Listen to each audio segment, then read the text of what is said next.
not, unclear to me in the short term what everything looks like, but on the medium and long term, I don't think it's ever been as bullish as it currently is for crypto and building in crypto. So you still think we're in a bull market?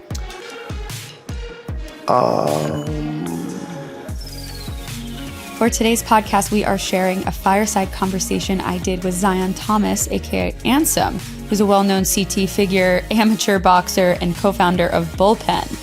It was at Solana Crossroads in Istanbul over the weekend. Very timely conversation. We talk about his brand, insights on Solana, meme coins, and whether or not crypto is still in a bull market.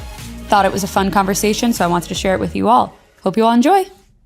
You can see there are two chairs here. Why are there two chairs? Well, it's because we're going to have a fireside chat. And the moderator is going to be Jacquelyn Melanik. She is like super qualified to do this interview because she's an award-winning host. She's a co-founder of Token Relations. She used to be a senior crypto reporter over at TechCrunch.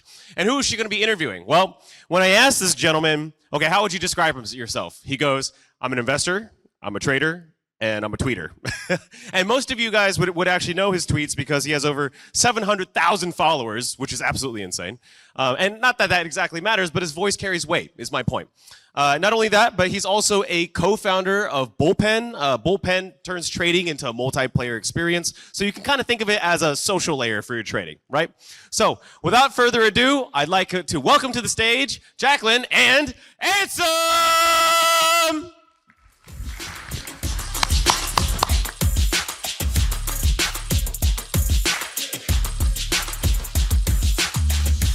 You get over there.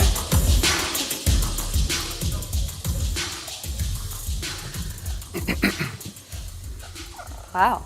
What a kind introduction. I wish I could get that every time I go on stage. Yeah, that was great. That was really good. Ansem, he mentioned that you have over 700,000 followers on Twitter. I'm sure a lot of people here probably know who you are. But to start off, this panel is about proof of brand. So I think, how did that happen? Why do you think people flock to you? It actually was not intentional. I was not trying to get followers online.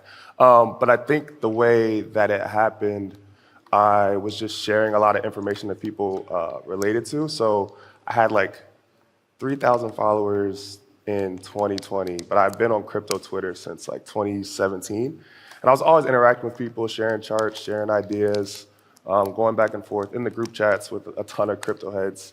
And then COVID happened. And I was sharing trades. I had another account that was my trade journal. I was posting all my trades there and then posting the bigger ones on my main account. And I did really well that cycle just with the public ideas that I was sharing, like Bitcoin, I think around 9K, 10K to like 50K. Solana was one of my big trades. I shared the entire like thread as I was trading it from like $1.50 up. And a lot of people were tailing the trades, and they're like, who is this dude? And I started getting more followers, and that's how it really happened. Any bad trades? A ton of bad trades. A ton of bad trades. I mean, I also, like, while I was sharing ideas, I was still tweeting regularly, because my Twitter account was never a crypto-specific account. People asked me why my face is there, but it was my regular college Twitter, high school Twitter, like all my friends from before. I was just tweeting regular stuff. I was still tweeting the same content. So when I would go out, I would tweet, I'm going out. It was like the authentic person and the crypto stuff at the same time. How would you define your brand and characterize kind of the image you've created within this space? I think I've come across as a degen, which I think is pretty accurate in trading and like also what I'm doing activity-wise, which I think is like relatable to a lot of people in crypto. But I think there's a duality to it where you need to understand like the trenches, degen side of crypto, but you also need to have high-level thoughts and ideas on what makes sense and how certain coins are different from others, like where some have fundamental value and some do not. And I think being able to combine both of those things is kind of how you do really well in crypto. It's like the attention economy is a thing, but then the tech side of crypto is also an important piece of it. So you need to be able to understand both. Mm-hmm. There's two sides to you, right? Before we got on stage, we were talking about his name is Zion Thomas. Yeah. But he goes by Ansem, and I said, where did that name come from? Do you want to tell the story? Yeah. It's a very heartfelt story. So I played a ton of video games as a kid growing up. I was a super nerd. I played like a ton of World of Warcraft, like all the MMORPGs, Diablo, EverQuest, like all those games. And one of my favorite games actually was Kingdom Hearts, the Square Enix game. And in Kingdom Hearts, like one of the main characters in the game, his name is Ansem. And Ansem there's two Ansems. There's Ansem the Wise, and then there's Ansem Seeker of Darkness, which is like the evil version of Ansem. So my name's Ansem because I share a lot of like informational content for people to learn about crypto, like get up to speed. If you're going 0 to 1 in crypto, a lot of people use my account to get information there and like sharing trade ideas, like macro stuff, all of that. But then there's also like the Ansem, which is going out and partying with people and traveling and doing all that. So those tweets are also on the account. So it's like both. The DGen Ansem. Yeah. Would you ever change your name? I don't think so. There's not a third Ansem? No. Fourth Ansem. No, third or fourth Ansem, no. Yeah. Okay. Taking a step back from Ansem, I want you to kind of tell us more about how you look at the broader CT, crypto, Twitter landscape and the brands that are out there today. What do you think makes someone's brand valuable? Yeah, it's been cool to see crypto Twitter evolve from 2017 to now. I think one of the coolest things about crypto is you don't need a degree in anything or like background knowledge in any specific field to get good at crypto and to understand crypto. So it's very easy to learn or it's self-taught. It's very easy to teach yourself crypto. Mm-hmm. And crypto Twitter plays a huge role in that because a lot of the figures that are there and prominent on crypto Twitter are the people who've either done well in the space or founders and are very accessible even to people who are completely new to the space, and that's really cool. So when I joined in 2017, I learned how to trade and learned about crypto from all the like bigger accounts who were on CT, and I always thought that was like really important to me and beneficial to me. So I always feel like I kind of have a responsibility to do similar for the newer generations. As far as like what the current brands are on CT now and like why they're valuable, I would say authenticity is the biggest thing. People can see through when you're like faking an account or faking what you want your personality or brand to be. And I think it's not relatable to people when they can see that you're doing that. So being authentic with your brand, whether it's like you're representing a blockchain or representing yourself or representing your company, it should have its own personal, flair to it. Mm-hmm. When you bring up authenticity, I think of a lot of people say they want to be like X, Y, Z, and you could think of a handful of names in the space that are extremely prominent. Mm-hmm. But then I also have noticed that even with those prominent people, I'm not going to name names, but they're not always like in the best public eye, right? So then there's the other side of it where it's like, okay, I want to be like insert name, and you guys are all probably thinking of one, and that's for you to think about, do your own homework. But then on the other side, like there's the reality that like, oh, this person's like gone off the deep end, or oh, this person's like acting out really crazily, or oh, they said something that was really irresponsible, they deleted the tweet, whatever it may be, which is a long-winded way of me asking you, what do you think hurts someone's brand? A ton of things can hurt your brand. What do I say hurts your brand? What has hurt yours? That's a tough question. Yeah, I can talk about that. Yeah. I would say I've definitely partnered with, some teams that like people like see has hurt my brand. The thing is when your account blows up and when you get a lot of followers, a lot of people aren't or can't experience what that is like and when it happens, but you're gonna get a ton of outreach from companies, from like teams, from all these different people want to offer you things and partner with you and give you this and give you that for exchange for like marketing or all these other things. And most of the time, it's better to choose like a few really good ones instead of like taking a lot of them. So I'd say one way that people hurt their brand is by like taking every offer that they get to partner with people or every angel investment that they get and not being diligent with like who you're partnering with, because what can hurt your brand is if people see you're attached to someone else and they're doing something negatively, and then they draw that back to you because you talked about them or you said something positive about them. Like, and it gets even more difficult when they can be like your friends or people that you know, and they're launching projects or doing their own thing, and you want to help them out, but sometimes you like have a responsibility to be, I guess, distanced in a way, because I can't control what other people do. You can't help all your friends. Yeah, unfortunately, and I have a lot of friends, but yeah. Yeah.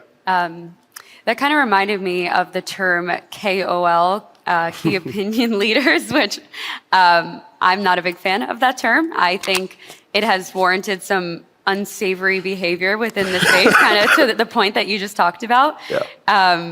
How do you think the role of those KOLs, or if that term will even exist, play a factor in this space going forward? I mean, yeah, there's definitely a lot of negative aspects to it. I would say crypto is kind of going through a maturation phase right now, honestly. But the reason that KOLs have so much impact on crypto markets is because for a lot of teams in crypto, the coin is the product, not like what the company's actually building or like revenue or anything like that. And when the coin is the product, it trades very heavily off of attention. And KOLs, which have a lot of followers or a lot of pull, they are big, very impactful on how much attention certain things get. So I would say it's negative because you can have these people who are getting paid on the side and not telling people that they're getting paid and shilling stuff, and then obviously selling as they're shilling, which is you should not do. It's illegal. But I would say that there also is a role for people who are good voices and have impact and have influence to kind of shape the reputation of crypto and what it looks like. So when there's people who don't know anything about crypto, I don't like the word KOLs, but these influential people in the space can have a really outsized impact on those new people joining the space and like what advice they're gonna get and what they should do. Because if there aren't people with good intentions in those roles, and there's people with bad intentions there, when there's new people who don't know anything about crypto and they try and join the space, they're gonna get bad advice. And that's gonna negatively impact the space even more. So you do need people like that. I don't know if KOL is the right word, but What would you call them? It's a great question. People? We should come up with Smart that. people? Smart people, yeah. Yeah. Yeah, smart, influential people. Yeah, smart people, SPs. SPs. Yeah, instead of LPs, we got SPs. Yeah. Looking at Solana, obviously we're at Solana Crossroads. How do you think the current state of the market is panning out? Is it as you expected, maybe 3-6 months ago? I expected it to be a lot more bullish this year, honestly.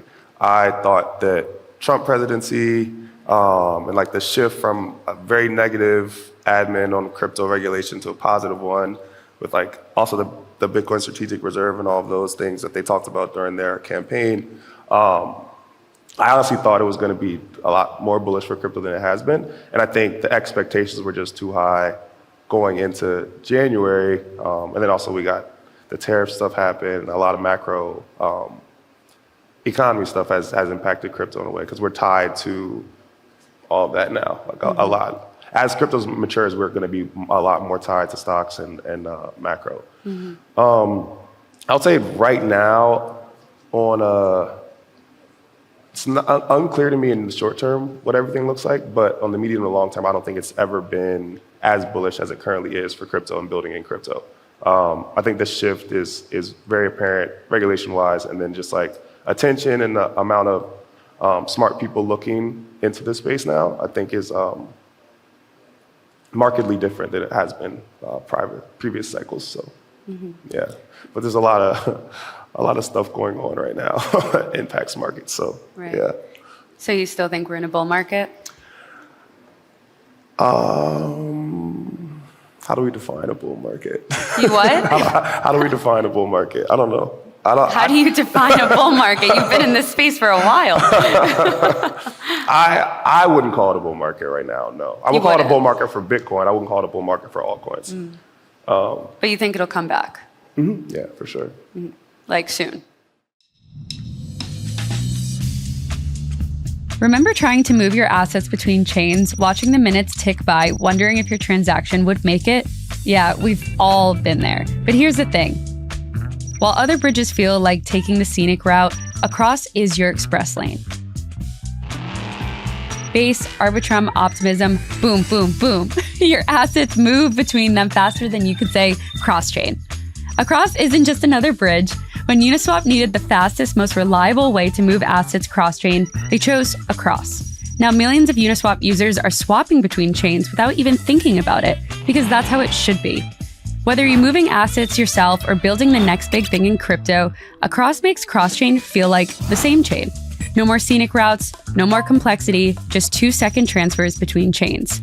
Ready to join the express lane? Head to across.to and experience what bridging should have been all along. I don't know about soon. Maybe I'm thinking like I'm bullish on a 6-month out time frame, I would say.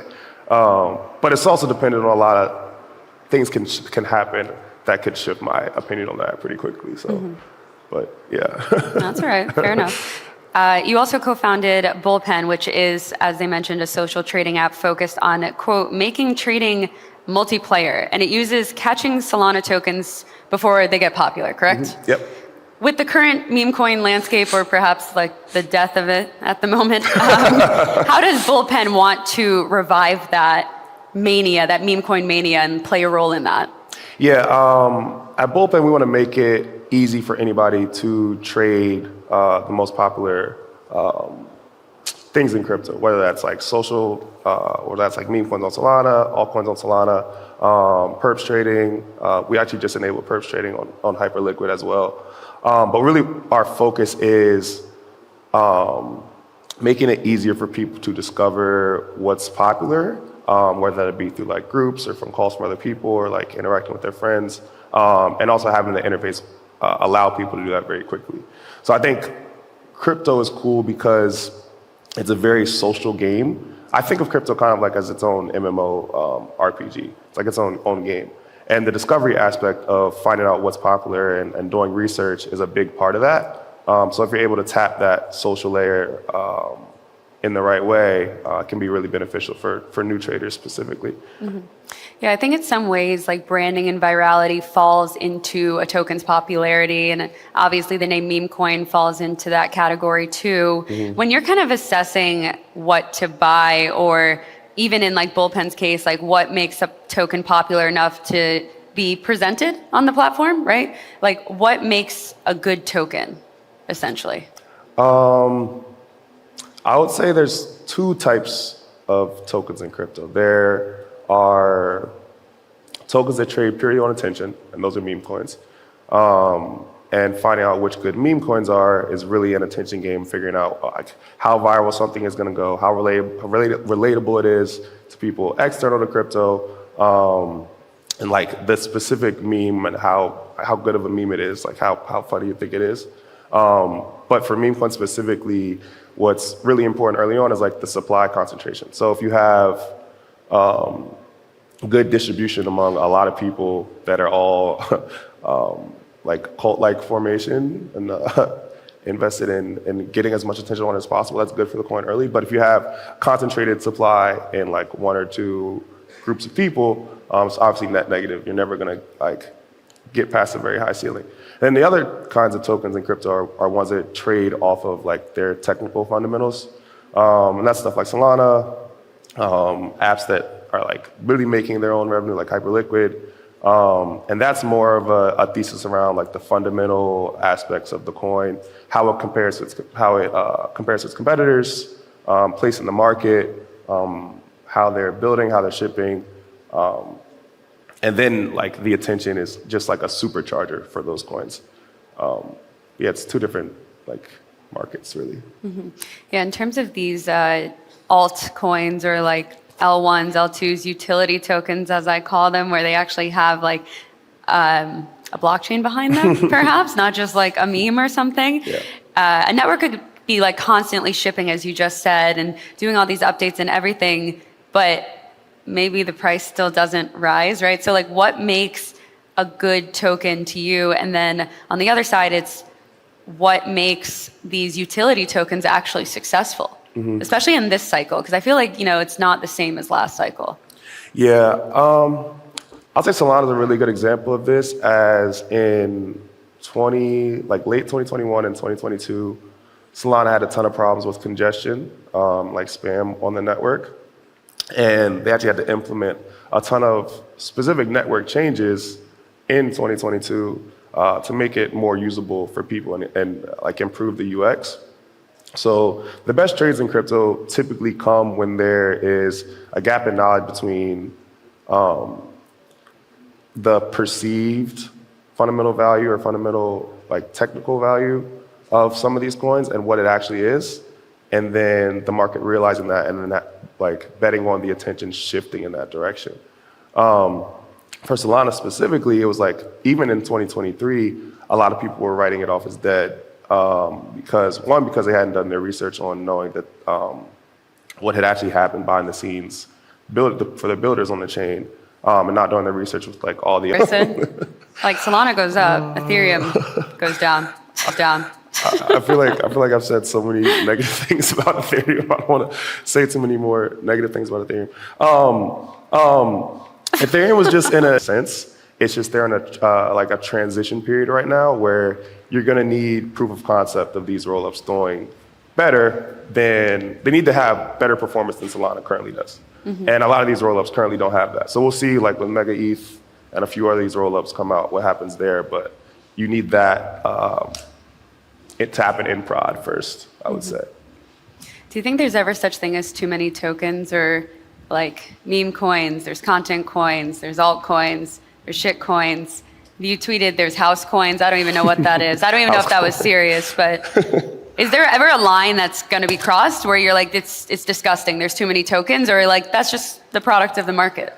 No, I mean, I don't think you really can control it. These are permissionless systems, and people are going to deploy as many coins as they want to. I think trying to inhibit that would be... I guess the appetite for it is more. I would say that you can't stop it. It's going to continue to happen, but the market will price these things.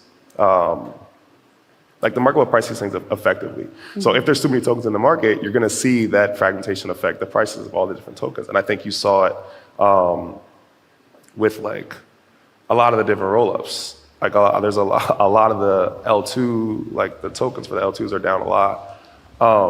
Because it's like now there's a lot more tokens for people to choose from if they want to bet on ETH doing well. Yes, I would say the market is always the best decider of what is if there's too many tokens, the market will tell you like, okay, there's too many tokens. Fair enough. How do you see the crypto trading landscape evolving in the near term? In the near term, I do think that the terminals and the bots actually do have a big advantage for users, especially when you're trying to be the fastest and earliest with a lot of these coins, which is what people are trying to do. I think those are going to continue to be popular. Also terminals like Insilico, which is like more so for like large size trading on either centralized exchanges or on stuff like Hyperliquid. They do a really good job of giving users privacy in what they're trading and getting them better like flow. But yeah, I would say I think it's going to continue to be like made as easy as possible for people to trade instead of like having to go direct to these apps. And for Bullpen, I know it says it aims to help users stay ahead of the market. How do you think your skill sets of finding these good market trends and assets and all these other things in your own personal brand, name of the panel, tie into this? Yeah, I think I understand the social layer of crypto really well, like and how attention moves throughout the market. So that like impacts a lot of the decisions we make with like what a user wants to see, how they want to discover coins, like how people trade in groups. I think is really cool. One of the biggest, one of the things that helped people a lot this cycle that I did was this like Solana Mainlet's Telegram, which is like I think it's like 20-something thousand people in there now. But that was back when Solana was like just starting to become kind of consensus. It was late 2023, I want to say. And there was this Telegram I made that had all these different channels in it, but it was basically people all discussing coins, like what's trading, what they're looking at, like all that going on chain. And it was kind of like a hive mind of people all in the same place, kind of similar to like Reddit when during COVID when stocks were going crazy. All the people were having discussions about their trade ideas and all that. So it's kind of like that, but specifically for Solana and specifically for crypto. And it really helped people who didn't have the time to be on like Twitter all day. They kind of had these groups of people where they would get pinged by who they deemed important or was doing good research. So you knew kind of what to look for and when to look for it.